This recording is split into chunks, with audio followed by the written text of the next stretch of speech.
All right.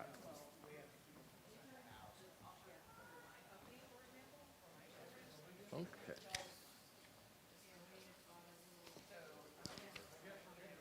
All right. Yeah, it's 7 o'clock, but we're in the middle of the dog days of summer, right? So, so you, you want to lead us in a tambourine march today? Oh, that's funny. All right. Well, it's good to see everybody, and welcome to our Truth Seekers, the third Tuesday. This is kind of as early of a third Tuesday as you can get, just like because I think it was August 1st was the first. So we are a little bit early in August, but I wanted to, and we've talked about the abortion issue before, and I just there was something that kind of caught my eye, and I just wanted to talk about it a little bit. And what it was initially was there was an interview that Governor DeSantis did on NBC, and they were talking about that, and he supported it was a 15-week ban at first, and now I think Florida has passed basically kind of like the heartbeat bill, and they were talking about that, and DeSantis said, we've got to be careful of those, and it seems like all Democrats don't have any won't name any restriction on abortion, which I think is a fairly accurate statement. Now, does that mean that there are tons of abortions that are, happening late term?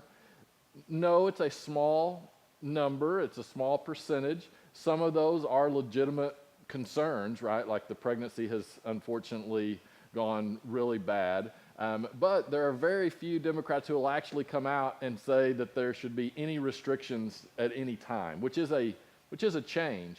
And he said that, and the person interviewing the reporter interviewing said, "Oh, that is just not true. There's no one saying that, right?" And it was this real interesting thing. It's like, well, no, yet they are. You may agree with it, but there are very few, and I've kind of looked, Democrats who will actually state anywhere that they would regulate abortion. Now, sometimes coming from those who are more pro-life, we can play up their position, right? That, they just want abortion to be able to happen on demand with no regulations whatsoever, and even to the point of after being born. Well, there is some legislation that the way that it's written kind of makes you go, well, that's weird. But honestly, I don't think most support that extreme position either. Unfortunately, their policies could lead to those extreme positions if you're not careful. But then it is strange. You have, there was a bill that was passed that was requiring if a baby is born alive, so specifically after a botched late-term abortion, if that baby is born alive, that all care needs to be given to that baby. It needs to be taken to the hospital, if it's at home, whatever.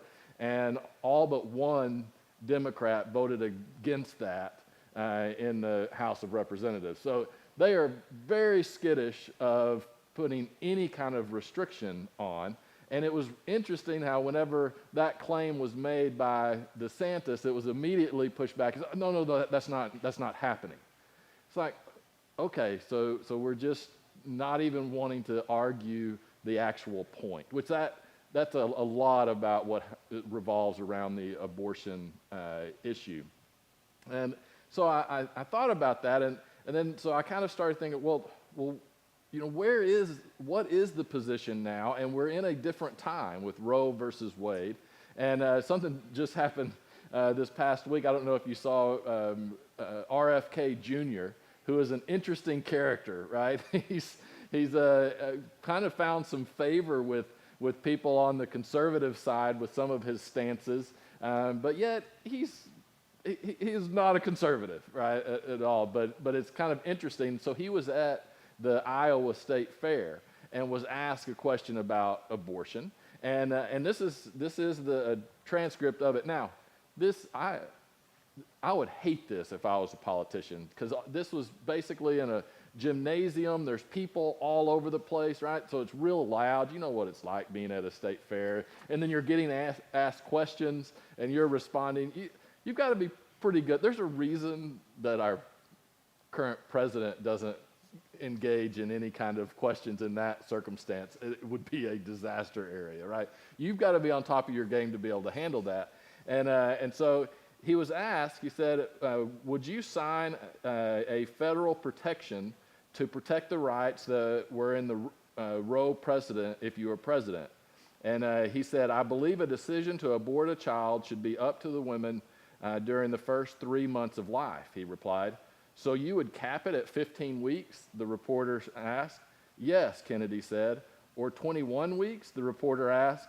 Yes, 3 months, Kennedy said. So 3 months, you would sign a federal cap on that, the reporter said. Yes, I would.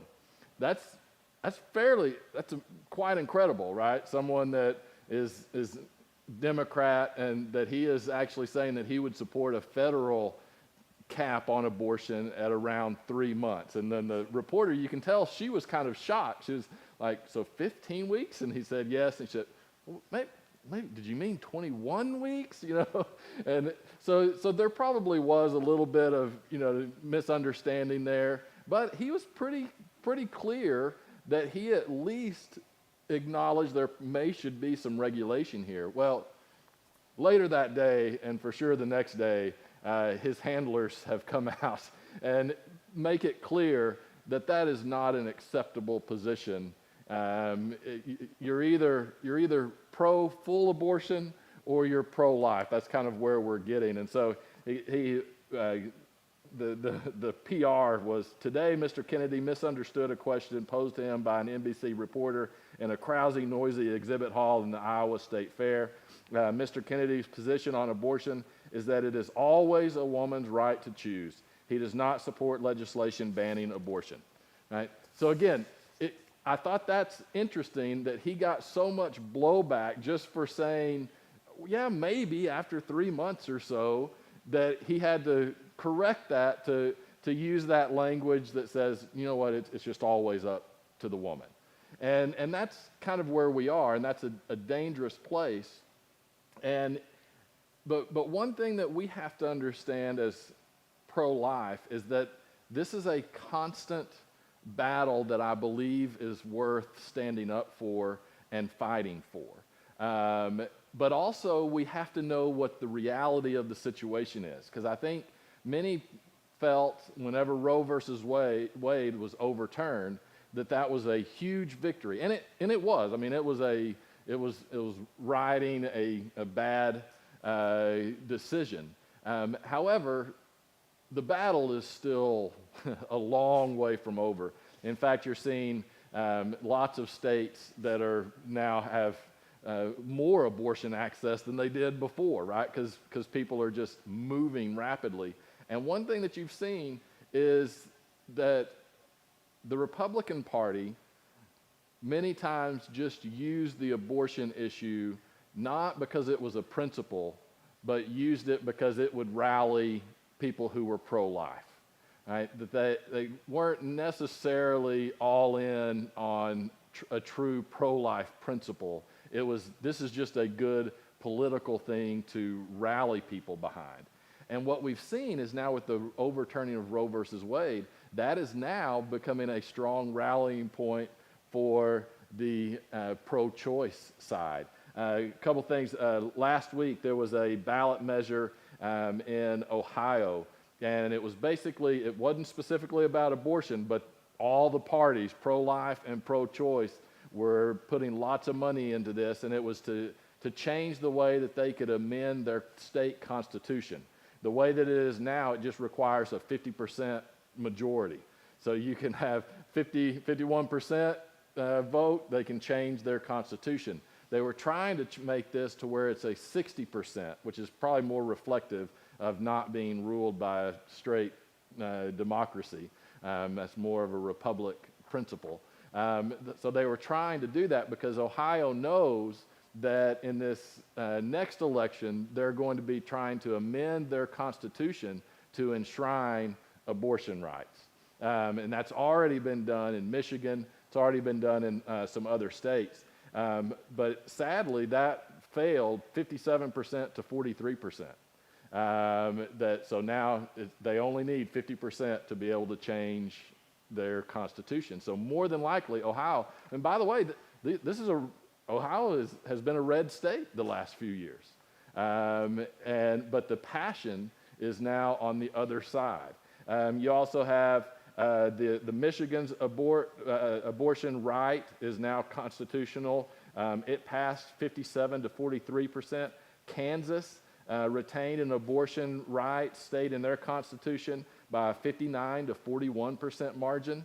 I mean, these are big margins that are going against pro-life causes. Kentucky voted to reject a declaration that their state constitution not be construed to contain an abortion right by 52-48%. There was a Supreme Court election in Wisconsin that there was an extreme pro-abortion justice. That justice won, swinging the balance in that state.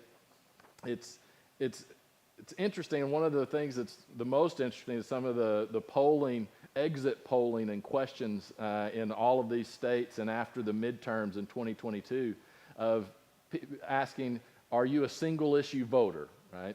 And traditionally, people that have said, yes, I'm a single issue voter, and then you ask them, what's that issue? It was abortion being pro-life, right? Pro-lifers were single issue voters, and so they voted for whoever was going to be the most pro-life. In light of the 2022 election, that actually flipped. There were more people that said they were single issue voters that were on the pro-choice side, and the reason that they were voting for that is to get more pro-choice legislation in. Now, why am I even bringing this up? Because I think we need to recognize that our country, we are not a pro-life country.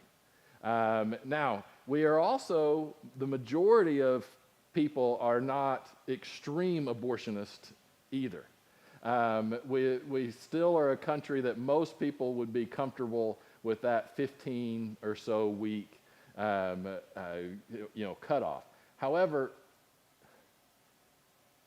the problem is we've been fighting to overturn these laws and these times of when you can do it, rather than making the case that life is life, and once it's life, then we want to get constitutional, once it's life, then the Constitution applies to that life, right? And that's really where we need to be focusing, is establishing that once there is a genetic code that's unique, then that is life. And therefore, all the protections of the Constitution apply to that individual. And it's important for us to continue that push to try to win hearts and minds, if you will, with that understanding. And at the same time, understand we're in a weird political place. Where the majority of the country is not ready to get rid of this very ungodly practice. And so we need to understand that. Abraham Lincoln recognized this when he was dealing with slavery. Now, these are not identical parallels, right? Slavery and abortion. However, there are some similarities. You are dehumanizing, you're not recognizing the full humanity of either a person that is of different color that you want to be your property, or a person who is still in the womb, right? So there are some similarities. Both Supreme Court cases, Dred Scott and Roe v. Wade, use substantive due process. I've read about it. I think I know the basic principle. But in order to create that's a right guaranteed by the Constitution, now both of those have been overturned. So there are some similarities there. And Abraham Lincoln, he said this. He said, with public sentiment, nothing can fail. Without it, nothing can succeed. Right? So and he's talking about he's talking about transformative change. You're going to need public sentiment for that to succeed or to fail. He said, consequently, he who molds public sentiment goes deeper than he who enacts statutes or pronounces decisions. He makes statutes and decisions possible or is impossible to be executed. So what is he saying there? He said, you can't just try to change laws whenever you're trying to make transformational changes. He was referring to slavery. He's like, we need to change this. But he's saying, we can make a law, which eventually he did, right? That's good, but it needs to be followed by, or it needs to push public sentiment to change that direction as well. And I think there's some similarity with the abortion issue, that we need to continue to try to change people's hearts and understanding of that, and that the focus is not so much a law, but rather, what is life? Where life is precious. Where does it begin? Because if you can get into that place, the only logical conclusion just moves you earlier and earlier, right? If you say 15 weeks, well, why 15 weeks? It's not life at 14 weeks, right? 15 weeks, that's just arguing a law, right? Say, okay, well, what about 14 weeks? What about 12 weeks? What's the difference between 12 weeks and 20 weeks, right? And it's very interesting to see, you watch some videos of people who have become pro-life. That's one of the things that they just logically, you eventually have to go to that place that life begins whenever that organism, that embryo, has its own DNA. And now it is its own, it's created in the image of God. And we need to stand up for that, but also know that it's messy getting put in the political realm. So if we think that someone can come in and win an election by saying, you know what, I'm gonna ban all abortion, that's not going to happen right now. That's not reality, right? And so you're not going to hear those things, but that doesn't mean that we can't move forward. And I do want to just quickly tie that into a biblical framework, because I believe the Bible is very clear on being pro-life. One of the things that you see in the Old Testament was talking about the pagan god Molech. There's a few verses, 2 Kings 23:10. It says, and he defiled Topheth. This is Josiah is tearing down these monuments. And he defied Topheth, which is in the valley of the son of Hinnom, that no one might burn his or her, his son or his daughter as an offering to Molech. Why would that be in Scripture if that wasn't being done, right? And why was that being done?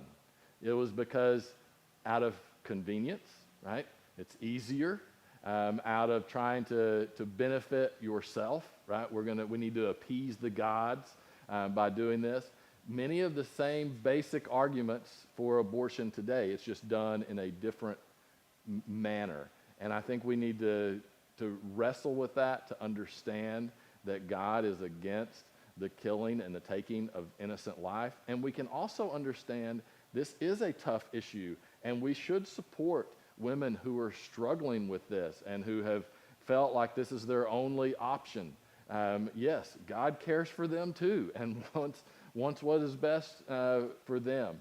But this is a fight that is worth fighting. But we do need to understand we are still in a country that is not does not recognize the true value of life. And by the way, the United States worldwide has some of the most laxed abortion laws, which is shocking whenever I found that out. Because the way that the narrative kind of goes is that you're just crazy for thinking that a 12-week ban, how could anyone do that? Well, basically the rest of the world, right? We are one of the few countries that allows anything beyond 12 weeks. And that's not a good thing for us. I believe that God does hold nations and countries accountable, And I just want us to think about that, because you're going to start hearing, even from conservative side, that maybe we need to back off on this issue in order to win elections. In fact, President Trump, in the aftermath of the 2022 red wave that didn't happen, kind of said, pro-lifers are to blame for some of this, with their pro-life, pushing strong pro-life policies actually swung it the other direction. Well, even if there's some truth to that, that doesn't mean you give up this fight. It's a fight worth having. All right, so we will meet again on the first Tuesday in September. Oh my goodness.